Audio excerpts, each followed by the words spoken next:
তোমরা যা করো না এ বিষয়ে অন্যকে কিছু বলিও না। নিজে নামাজ যদি ঠিকমতো না পড়ি অন্যকে নামাজের বয়ান করতে নিষেধ, আর করলেও আর দ্বারা ফায়দা হবে না।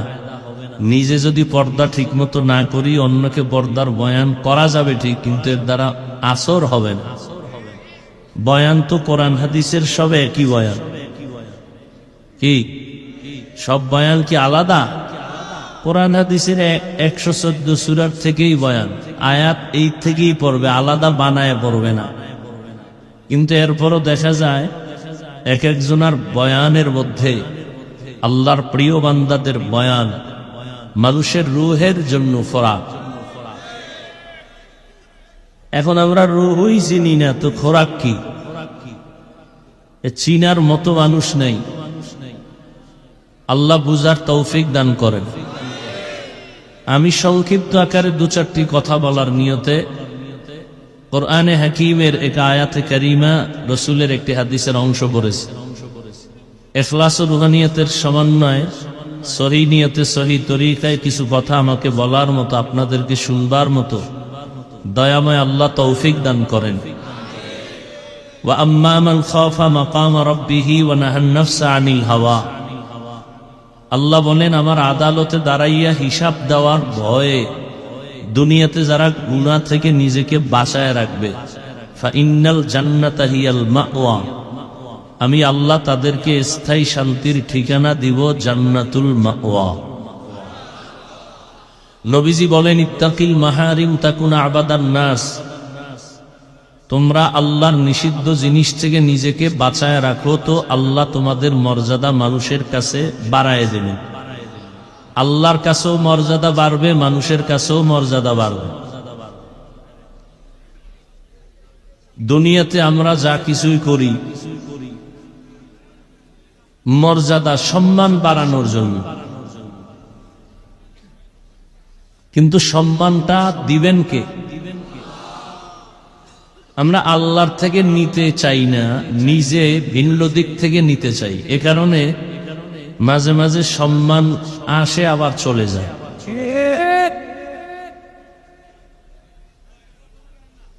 এ দুনিয়া নামক গ্রহটা আল্লাহ যে বানাইছেন, এ দুনিয়ার কোনো মূল্যই নেই। আল্লাহর কাছে দুনিয়ার কোনো দাম নেই।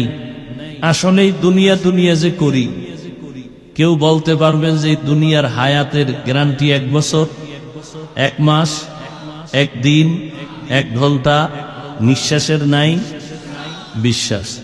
কত কল্পনা নিয়ে আমরা ঘুরি, 50 বছর এই করব সেই করব, হ্যাঁ? কিন্তু আমি বুঝতেই পারি না যে আমার জোহরের আগে হায়াত শেষ হয়ে যায়। পারছি বুঝতে? বুঝতেই পারি না। হ্যাঁ, আল্লাহর দেয়া সম্মান যদি নেওয়া যায়, ধরে রাখা যায়, তাহলে এটা দুনিয়াতেও থাকবে, আখিরাতেও থাকবে। আর যদি দুনিয়ার লাইনে সম্মান নিতে চায় কেউ টাকা দিয়া, তাহলে একবার ফুলের মালা, এরপরে জুতার মালা। যারা দুনিয়ার পিছনে ঘুরে, যে দুনিয়ার দাম আল্লাহর কাছে নাই, কচু পাতার উপরে পানি রাখলে যার কোনো গ্যারান্টি নেই, হায়াতের এরকম কোনো গ্যারান্টি নেই। চোখ বন্ধ, সব শেষ। আমার বাড়ি, আমার গাড়ি, আমার টাকা সব আমার। চোখ বন্ধ হইলে আমার গেঞ্জি বেলেট দিয়ে কেটে রাখবে আমার রক্তের লোকেরা। যে কবরে যাব সে কবরও আমার না। আমার হাতের ঘড়ি আর একজনের হাতে দিয়ে বলবে এটা আমার। আমার মোবাইল আর একজনের হাতে নিয়ে যখন নিবে, সে ভাববে তার। কেউ যদি টেলিফোন করে, হাফিজ ভাই কই আছেন, বলে কে তুমি? হাফিজ ভাই কে চাই? বলে মোবাইল তো আমার, তুমি রং নাম্বারে কল দিছো কেন? কাটো। রং নাম্বারে চলে গেছে, আর আমি খালি হাতে। আল্লাহ বলেন, যতই বাহাদুরি করো দুনিয়ায় থাকা যাবে না। আসতে যেহেতু হবে, কোথায় আসবা? আসতেই হবে। তবে আসার আগে রেডি হয়ে আসো, যুদ্ধ হবে তোমার সাথে। রেডি হয়ে আসো, আসতেই হবে। কেউ থাকতে চাইলেও পারে নাই, পারবেও, আসতেই হবে। তো দুনিয়ার দাম নাই, আল্লাহর কাছে যেতেই হবে, তো পাঠাইলেন কেন? কে পাঠাইছেন? আমরা জোর করে আসছি? কে পাঠাইছেন? তো আল্লাহ কেন পাঠাইলেন? আল্লাহ কয় আসল বাড়ির কিছু বাজার করার জন্য দুনিয়ায় পাঠাইছে।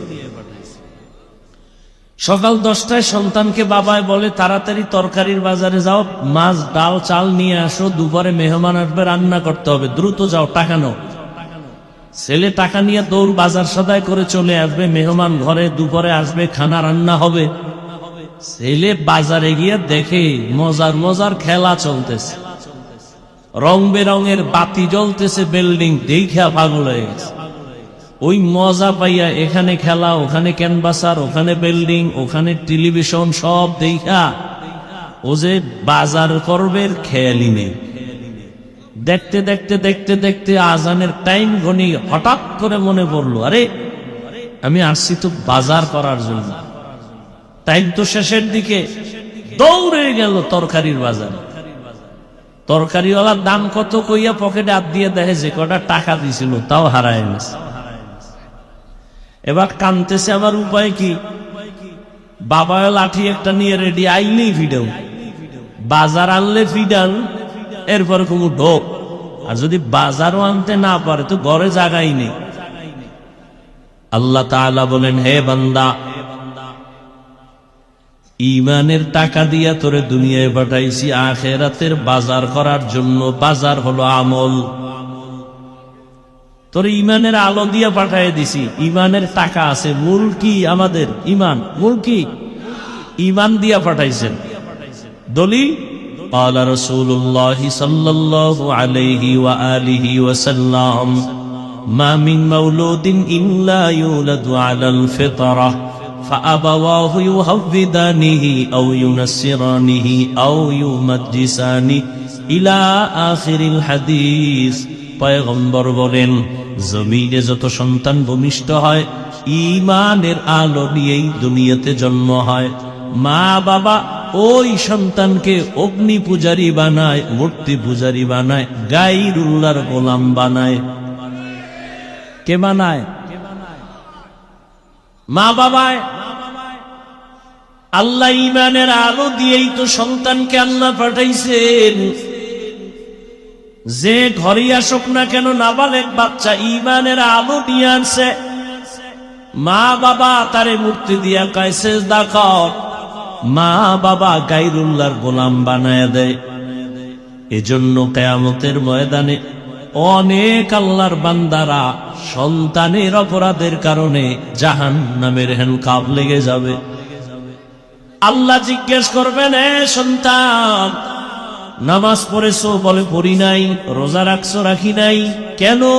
সন্তান বলবে, আমার কোনো দোষ নাই, আমার মা বাবার কারণে আমি ঝামেলায় পড়েছি। আমার আব্বা আম্মা কোনোদিন আমাকে কোরআন শিখায় নাই, নামাজের কথা বলে নাই। জুমার মসজিদে যাইতো, আমারে কোনোদিন জুমার দাওয়াত দেয় নাই। ওয়াজের প্যান্ডেলে যাইতো, আমাকে ওয়াজের দাওয়াত দেয় নাই। মাঝে মাঝে ভোর রাতে সাহারি খাইতো আমার মা বাবা। আম্মা জান ডাকতেন, ওঠ বাবা, তাড়াতাড়ি ওইটা দুই একটা রোজা রাখ। আব্বা জান ধমক দিয়া বলতো, খবরদার, রোজা রাখাইও না, রাখাইলে আমার সন্তানের চেহারা নষ্ট হয়ে যাবে।